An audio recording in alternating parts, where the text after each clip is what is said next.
Olá pessoal, sejam muito bem-vindos para o nosso último módulo. Esse módulo ele vai ser um pouco grande, tá? Eu preparei ele com mais ou menos 60 slides. Sim, pasmem, esse módulo tem 60 slides, porque ele vai falar muito sobre hipnose, mente consciente, mente inconsciente e algumas outras coisas que eu achei interessante conceitualizar para vocês, para que não fique uma coisa perdida, né? Para que não fique algo que depois dificulte o entendimento de vocês. Então eu preparei esse módulo aqui, ele vai dar bastante trabalho para poder editar, então antecipadamente, se vocês estão aguardando ansiosamente por esse módulo, eu já aviso que ele provavelmente demorou um pouco, né, para poder estar entrando na plataforma, mas com certeza vocês vão ser muito bem recompensados pela forma como eu planejei tudo para vocês até agora, certo? Então, vamos lá. Esse módulo ele vai estar falando do modelo Milton de linguagem, certo? Dentro do modelo Milton, vocês vão estar aprendendo também hipnose, o inverso do padrão metamodelo, alguns padrões adicionais do modelo Milton e algumas conceitualizações também do que é hipnose, o que é transe hipnótico, mente consciente, como várias teorias abordam o conceito de mente consciente e mente inconsciente também, tá? Então vamos lá, pessoal. O que é o padrão metamodelo? O padrão metamodelo é um padrão de linguagem que ele pode extrair o máximo de uma pessoa, certo? Esse padrão ele foi desenvolvido por Milton Erickson e ele serve para poder burlar a mente consciente para poder ser um possível acesso da mente inconsciente sem um transe, tá? Então não necessariamente você precisa colocar a pessoa em transe hipnótico para poder utilizar técnicas de hipnose e está burlando a mente consciente dela para acessar diretamente a mente inconsciente, tá? Por que isso é preciso? A nossa mente consciente ela tem uma capacidade limitada de estar executando tarefas, de estar executando cálculos. A nossa mente consciente ela processa em torno de 5 a 9 estímulos simultâneos, certo? Enquanto que a nossa mente inconsciente ela processa 200 milhões de bilhões de informações ao mesmo tempo, tá? De cálculos por segundo. Então, a nossa mente inconsciente ela tem uma capacidade praticamente infinita, tá? Uma capacidade praticamente infinita de estar executando cálculos. Então, justamente por isso que a mudança ela se dá dentro da nossa mente inconsciente. Então, mas a nossa mente consciente ela trava o acesso ao nosso inconsciente. Então, o padrão Milton de linguagem e o inverso do metamodelo, eles servem justamente para vocês poderem estar burlando o guarda da sessão, né, que é a nossa mente consciente, para poder estar acessando diretamente a nossa mente inconsciente, certo? Então vamos para algumas definições do que é mente consciente e mente inconsciente. Como eu já falei para vocês, toda mudança acontece dentro da nossa mente inconsciente. Ela vai processar a mudança e enviar as informações processadas para nossa mente consciente, para que aí sim o comportamento seja manifestado de maneira consciente. Então é a nossa mente inconsciente que controla tudo o que acontece com a gente, tá? Então a pessoa que está na sua frente, o seu cliente, o seu paciente, ele tem um problema por quê? Porque falta rapport entre a mente consciente dele e a mente inconsciente dele. As duas não estão conversando bem, as duas estão desconectadas, as duas estão conversando de uma maneira assim um pouco ríspida entre elas. Elas não são amigas, não tem conexão entre elas. Então, esse padrão de linguagem serve para vocês poderem estar propiciando o rapport entre a mente consciente e a mente inconsciente do seu cliente. E, consequentemente, para vocês propiciarem isso, vocês vão estar fazendo um rapport com a mente inconsciente do seu cliente. Então, nós temos dois rapports aqui sendo feitos. Quando você resolve um problema do seu cliente, você colocou as duas mentes dele em rapport. Quando você está resolvendo um problema dele, você está entrando em rapport com a mente inconsciente do seu cliente, tá ok? Então, pode ser entendida como a definição dos pensamentos em atividade no momento contra os pensamentos que não estão ativos. Então a mente consciente é tudo o que você tem conscientemente a percepção do que está acontecendo. Então, o que a minha mente consciente está me dizendo agora? Está me dizendo que eu estou conversando com vocês, está dizendo que eu estou olhando para o slide ali projetado na parede, está dizendo que eu estou segurando esse passador, está dizendo que eu estou sentado. Então, são algumas informações que a minha mente consciente está processando. E o que é inconsciente? O que é inconsciente é a quantidade de saliva que está sendo gerada na minha boca agora para poder estar lubrificando as minhas cordas vocais, a minha velocidade de respiração, meus batimentos cardíacos, o sangue correndo no meu corpo, movimentos peristálticos. Isso tudo está sendo calculado de forma inconsciente pela minha mente inconsciente. Tá? Então, o que eu vou passar para vocês agora, ele vai diferenciar um pouco do entendimento da neurologia e da medicina, certo? Porque a mente consciente e mente inconsciente são metáforas. Elas não existem, né, de maneira assim, significativa. Você não pode chegar num exame e poder dizer, olha, aqui está localizado a sua mente consciente, aqui está localizado a sua mente inconsciente. Não existe isso, né? Então, um neurologista, um médico, ele provavelmente vai não compreender ou não aceitar muito essas definições. Essas definições de mente consciente, elas são metáforas para poder explicar de uma maneira melhor como que acontece as coisas dentro da nossa cabeça, certo? Então existem várias definições para consciente e inconsciente de acordo com as abordagens, as bases teóricas que vocês vão estar utilizando. E aqui eu vou apresentar algumas dessas bases teóricas para isso tudo poder ficar bem conceituado, bem claro na mente de vocês. Tá? Então a primeira coisa que eu vou apresentar para vocês é a definição psicanalítica de Freud. Tá? Então, Freud ele defende o determinismo psíquico, onde não há acaso ou descontinuidade mental para cada evento. Tá? Então, Freud dizia dentro da psicanálise clássica dele que nenhum evento acontece de maneira isolada, que nada é por acaso, tudo tem um porquê e um pra quê quando se trata da atividade do comportamento humano. Então não foi sem querer, não aconteceu por acaso. Se a pessoa faz uma brincadeira, aquela brincadeira tem uma intenção. Se você está conversando com alguém e de repente essa pessoa fala o nome de outra pessoa, isso se chama ato falho, isso também tem um significado, isso também tem um motivo dentro da psicanálise, tá? Para Freud. Então Freud, ele dividia em 3 estruturas: consciente, pré-consciente e inconsciente, tá ok?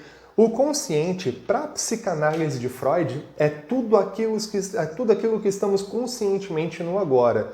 Então a minha mente consciente eu estou vendo o quadro branco na minha frente, está na minha mente consciente, eu estou vendo aqui o celular, o pedestal, tudo direitinho, né? Eu estou vendo aqui o fio do microfone, eu estou vendo aqui tudo que eu estou notando conscientemente e eu tenho noção de que eu estou no controle dessas coisas, isso está dentro da mente consciente, segundo Freud. Tá? E é a menor parte da mente humana. Sempre a mente consciente ela vai ser a menor parte.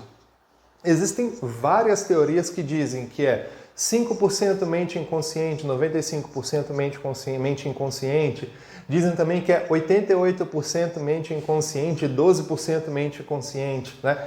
Então, essa questão de números, de quantificação numérica vai mudar de teórico para teórico, de abordagem para abordagem. Porém, é fato que a mente consciente é a menor porção da mente do ser humano. Tá? Então, contém tudo aquilo que podemos perceber e acessar de forma intencional.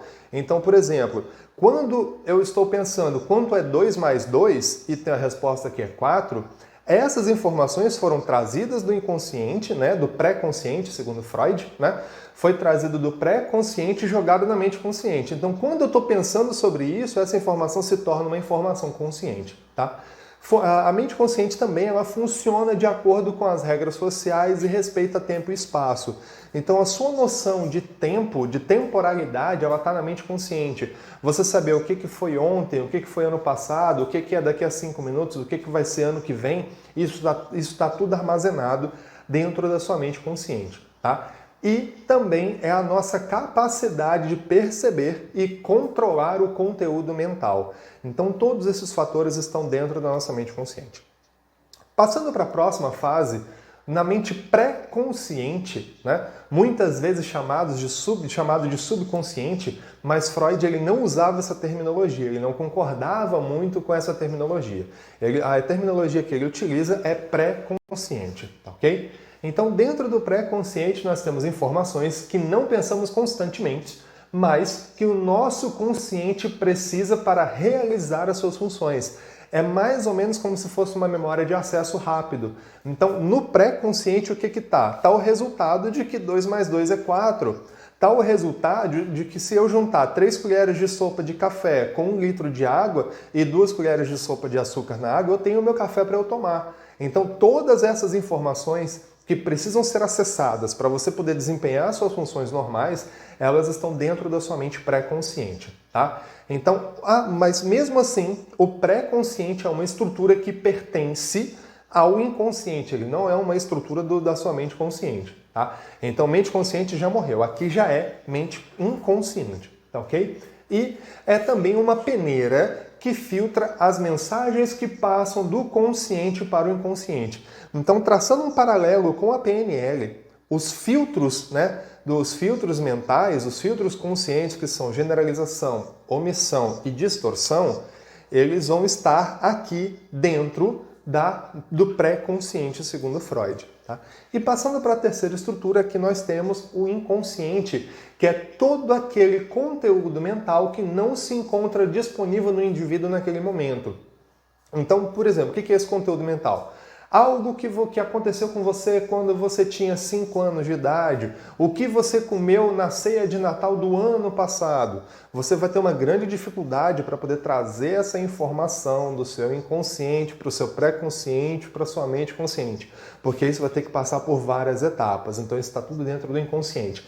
É a maior e mais importante parte da mente, tá? Tudo o que a gente já viveu ou que presenciamos está guardado dentro do inconsciente. Então, nada é descartado, nada passa batido, certo? Então, assim, tudo o que está no seu inconsciente é tudo que você vivenciou. Coisas que você viu uma única vez na vida, um número de telefone que você viu uma única vez na vida, uma pessoa que você encontrou uma única vez na vida, algo que você vivenciou quando você tinha 2, 3 meses de idade, não importa. Está tudo armazenado dentro do seu inconsciente. Tudo que você já viveu, experienciou em algum momento na sua vida, está lá guardado, tá? E o inconsciente ele também é regido pelas próprias leis e ele é atemporal e ele não pode ser acessado de maneira total, ele só pode ser acessado parcialmente, ok? Então o inconsciente, para a psicanálise de Freud, ele tem essas peculiaridades, certo? Passando para a próxima parte. O consciente e o inconsciente através da psicanálise de Jung, tá? Por que eu quis colocar a psicanálise de Jung para vocês? Porque muito da PNL vai se basear nos estudos de Jung também, né? É uma das partes que mais corrobora com o entendimento da PNL. E Jung, ele diferencia um pouco desse entendimento de consciente e inconsciente para Freud. Tanto é que esse foi o motivo deles terem uma quebra, certo? Porque Jung ele era discípulo direto de Freud, ele fazia parte do grupo de estudos que Freud tinha com outros estudantes da psicanálise e outras pessoas que eram grandes nomes da psicanálise também. E justamente por causa dessa divergência teórica que houve uma quebra nas relações entre Jung e Freud, tá? Então, Carl Gustav Jung, nascido em 1875 e falecido em 1961, ele empiricamente, ele diz que os limites da consciência atingem o universo desconhecido, tá? Então, por que teve uma quebra? Porque muito do conhecimento, muito do que Jung fala sobre a mente consciente e a mente inconsciente foram coisas empíricas. E Freud meio que não curtia muito essa onda aí de coisa empírica, né? Ele gostava de provar as coisas, de testar, ele sempre foi muito científico nas coisas dele, né? Então, o universo desconhecido ele pode ser dividido em duas partes, tá? Desconhecido do mundo externo e desconhecido do mundo interno. Então, o desconhecido do mundo interno é onde reside o inconsciente para Jung, tá? Então, para Jung, o inconsciente consiste no mundo desconhecido de cada indivíduo que fatalmente escapa do controle da consciência, tá? Então, para Jung também, a gente vê aí que é um pouquinho parecido com a questão de Freud, Tudo que é desconhecido da subjetividade do indivíduo, da subjetividade do ser, reside dentro da mente inconsciente para Jung, tá? Então, o inconsciente exerce uma influência poderosa no comportamento humano sem que a consciência tenha noção. Então, ele é uma fonte de conteúdos que nunca se cala e que ninguém pode calar. É uma força criativa. E também o inconsciente, para Jung, é considerado a mãe da consciência, porque o inconsciente ele cria a mente consciente. Então ele é a mãe da consciência. Então se você quer alterar algo no comportamento de alguém, você nunca vai trabalhar no consciente dela, mas você vai trabalhar sim na mente inconsciente dela, logicamente, segundo Jung, tá? Então, continuando, segundo Jung, a mente consciente e inconsciente ela se divide em 3 coisas: consciente, inconsciente pessoal e inconsciente coletivo, tá? É justamente aqui que tem a principal divergência entre Jung e Freud, porque o Freud não acreditava na questão do inconsciente coletivo, tá? Isso é uma concepção do Jung, tá? Exclusivamente dele, certo? Então, o consciente é fruto da criação do inconsciente. É onde estão os pensamentos em atividade no momento que foram emitidos pelo inconsciente. Então, para Jung, a nossa mente consciente é uma sombra da nossa mente inconsciente, tá? A nossa mente consciente é uma sombra projetada da nossa mente inconsciente, certo? Então, nada mais é do que um reflexo do nosso inconsciente. Então, a nossa mente consciente é um pedacinho da nossa mente inconsciente, tá ok? É como se você estivesse vendo algo projetado na parede, né? Eu estou vendo aqui o slide projetado na parede. Aquilo é minha mente consciente. E o que está no computador, que está enviando o projetor, tudo é a mente inconsciente, tá? Então, o inconsciente pessoal, ele é o reservatório de todo o material que já foi consciente, porém foi esquecido ou reprimido, tá? Então, se a pessoa tem um trauma, se a pessoa acontece dela esquecer alguma coisa, se ela vivenciou habilidades, tudo está dentro do inconsciente pessoal, tá? Tudo que o ego não suporta é transferido do consciente para o inconsciente. Então, se você passa por uma situação que a sua personalidade não consegue aguentar, que a sua personalidade não consegue arcar com aquilo, isso vai ser descartado para o seu inconsciente pessoal, tá? Então, o inconsciente pessoal é um receptor. Ele recebe toda a atividade psicológica e conteúdos que não conseguem se harmonizar com o processo de individualização e o consciente. Então, sempre que tiver uma divergência entre os seus processos psicológicos básicos e a sua mente consciente, sempre que tiver uma quebra nisso daí e você não conseguir resolver, isso vai ser jogado, né, vai ser armazenado dentro do seu inconsciente pessoal. E todo o conteúdo, por mais absurdo que seja, é real. A psique é uma grande realidade. Então, para Jung, não importa o mais cabuloso, o mais abstrato, o mais louco que seja o seu inconsciente. É real. Porque para ele, tudo que está na mente é realidade, tudo que está dentro da psique é realidade. Vocês podem assistir também aquele filme da Pixar, Divertidamente, né? Ele tem uma parte lá que mostra sobre consciente, inconsciente, a reação das emoções. É bem legal esse filme, vocês vão poder entender bastante disso daí. É bem lúdico, né? E a terceira estrutura é o inconsciente coletivo, né? Toda a herança espiritual da evolução da humanidade, nascida novamente na estrutura cerebral de cada ser humano, tá? Então é aqui que a coisa começa a ficar um pouquinho viajada. A gente pode também buscar conceitos como a biblioteca akáshica, que é de algumas ordens herméticas, algumas ordens de magia e ocultismo, né? E nós podemos buscar também os conceitos do Bolsão das Ideias, que, se não me engano, foi de Platão ou Aristóteles, é um dos dois, tá? Depois alguém coloca aí de quem que foi o cara. Que eles têm a mesma concepção do inconsciente coletivo. Tudo o que algum dia já foi vivenciado por qualquer objeto, por qualquer indivíduo da humanidade, ele pode ser acessado por qualquer indivíduo. Porque, segundo Jung, né, somos todos iguais, né? Neste nível somos todos iguais e não somos entidades separadas, pois somos todos um. Então, Jung ele acreditava fortemente que todos os seres humanos, eles nascem da mesma matriz, eles nascem da mesma fonte, da mesma ordem espiritual. Então, por isso, em um determinado ponto, todos os seres humanos estão interligados e compartilham do mesmo inconsciente. E esse é o que ele chama de inconsciente coletivo, tá? Então, toda a nossa herança espiritual, toda a nossa herança genética, toda a nossa vivência dos nossos antepassados, de todas as pessoas da humanidade, elas estão guardadas num grande inconsciente coletivo. E quando você nasce, você busca informações nesse inconsciente coletivo e traz para o seu inconsciente pessoal, tá? Então, esse é o entendimento de Jung. E isso também faz parte da PNL de terceira geração, enquanto sistêmica, porque isso explica também a questão sistêmica da PNL, porque isso é o campo, né? Isso, traçando um paralelo, traçando uma analogia, esse é o campo da PNL, é a quarta posição perceptiva, é o campo da PNL de terceira geração, tá? E, por fim, nós temos aqui a definição de consciente e inconsciente segundo a hipnose, tá?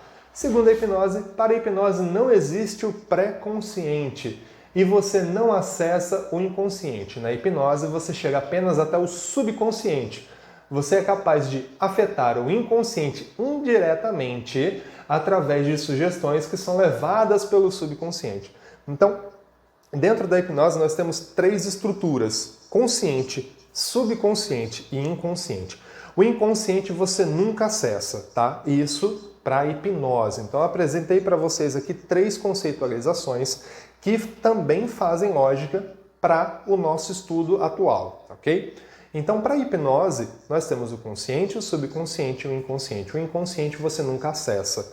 O subconsciente é o único que você pode acessar e você vai fazer modificações no inconsciente através do seu subconsciente. Então, o seu subconsciente vai mandar, né, ecos de informação para o seu inconsciente e ele vai fazer a mudança. Por quê? Vamos lá. Dentro do consciente, o consciente ele é o vigia da porta, tá? Ele é igual o vigia do banco, que ele está lá permitindo quem vai entrar e quem não vai entrar, né? É a sua massa crítica, é a sua mente crítica, certo? E ele pode ser hackeado, tá? Ele pode ser burlado. A sua mente consciente ela sempre pode ser burlada, tá? Então, dentro da nossa mente consciente, nós temos também o raciocínio, a atenção, a força de vontade, a mente analítica, a memória de curto prazo e o fator crítico, né, que é a sua massa crítica.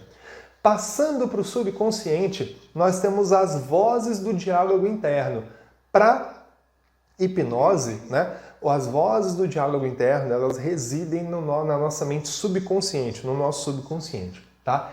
Ele é desprovido de questionamentos. Por quê? A massa crítica, o fator crítico, está em outra estrutura, que é o consciente. Então, quando você passa o consciente e chega no subconsciente, você não tem julgamento. Chegou ali e fez. Tudo que chega no subconsciente é aceito, tá? Aqui também tem tudo que você já aprendeu, sentiu, ouviu e vivenciou e está aqui, certo?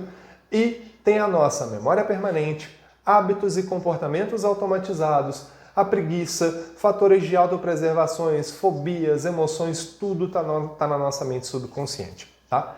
Dentro da nossa mente inconsciente, para a hipnose, nós temos o sistema nervoso autônomo, simpático e parasimpático, sistema imunológico, certo? Nós temos todos os nossos processos fisiológicos em geral, né? Você não se preocupa em bater coração, respirar, cicatrizar uma ferida. Existe toda uma inteligência que toma conta disso e ela é inconsciente. Então, tudo o que gerencia as suas funções fisiológicas para a hipnose é a sua mente inconsciente, né? Todo o seu sistema imunológico tem uma mente por trás disso, seu sistema circulatório, seu sistema nervoso, tudo tem uma inteligência que controla. E essa inteligência, ela é armazenada na sua mente inconsciente. Então você pode acessar a sua mente inconsciente através de induções feitas na sua mente subconsciente, tá? Então se você fizer através do seu subconsciente que uma pessoa vivencie uma experiência de medo, ela vai ter uma resposta inconsciente a essa experiência de medo, né? Que vai ser taquicardia, sudorese, aumento na frequência respiratória e afins, tá? Da mesma forma que se você fizer a pessoa vivenciar uma experiência de de paixão, de vergonha, né? Ela também vai ter uma ataque cardíaca, aumento da irrigação sanguínea do rosto, né? Vai ficar meio ruborizada, ela vai ter reações fisiológicas. Só que essas reações fisiológicas são ecos em resposta do subconsciente, tá? Então você não acessa o inconsciente, você acessa o inconsciente indiretamente através do subconsciente. Então, conceitualizado isso, o que a PNL adota? A PNL adota que todos os nossos comportamentos são programas instalados em nosso subconsciente, tá? Eles podem ser alterados, suprimidos e melhorados. Então, se você tem o hábito de fumar, é um programa que está instalado dentro da sua mente, do seu subconsciente. Então, esse programa ele pode ser alterado. Ele pode ser alterado para ser o hábito de fumar, ele pode ser alterado para um hábito de outra coisa, né? Ou então ele pode ser suprimido, então ele pode ser removido, então você pode instalar, né, programas que não existem. Então, a nossa mente subconsciente é como se fosse um grande computador, né, para a PNL. Então, só é possível acessar o que se tem em modelo no cérebro, tanto de positivo como de negativo. Então, você não consegue, por exemplo, aprender a falar russo se você nunca na sua vida teve contato com o idioma russo.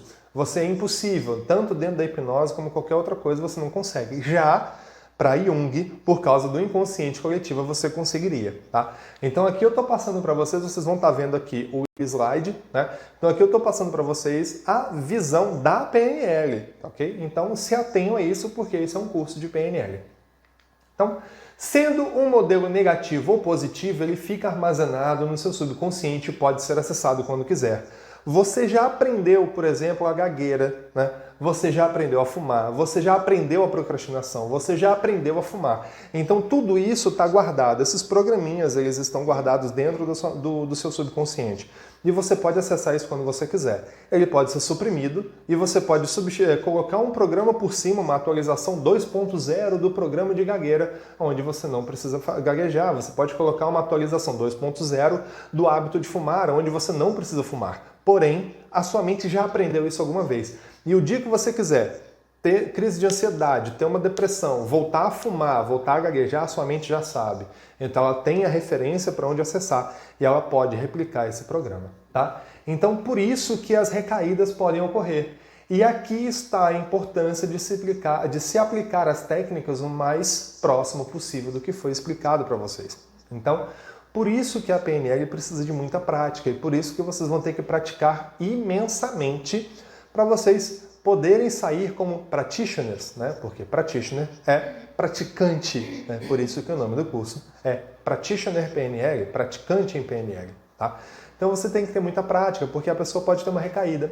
Então se você não fizer a técnica da maneira correta, ou você ficar com medo de fazer uma coisa ou outra por falta de habilidade, falta de conhecimento, a pessoa pode ter uma recaída. E no começo é normal, tá? É normal. Não precisa ficar se achando, tipo, um péssimo praticante por causa disso. No começo é normal. E com o tempo de prática, com o tempo de habilidade, vocês vão aprendendo a fazer com que isso não aconteça mais, certo? Bom, encerramos aqui a parte relacionada à mente consciente e mente inconsciente. E na próxima aula vocês vão ver a parte relacionada à hipnose, tá? Eu vou dar uma breve, um briefing para vocês, uma prévia do que é hipnose, porque é interessante vocês terem esses conceitos em mente do que é hipnose, para daqui para frente vocês mudarem um pouquinho a visão de como vocês vão estar desenvolvendo, como vocês vão estar fazendo o curso daqui para frente. Ok, pessoal? Até a próxima aula.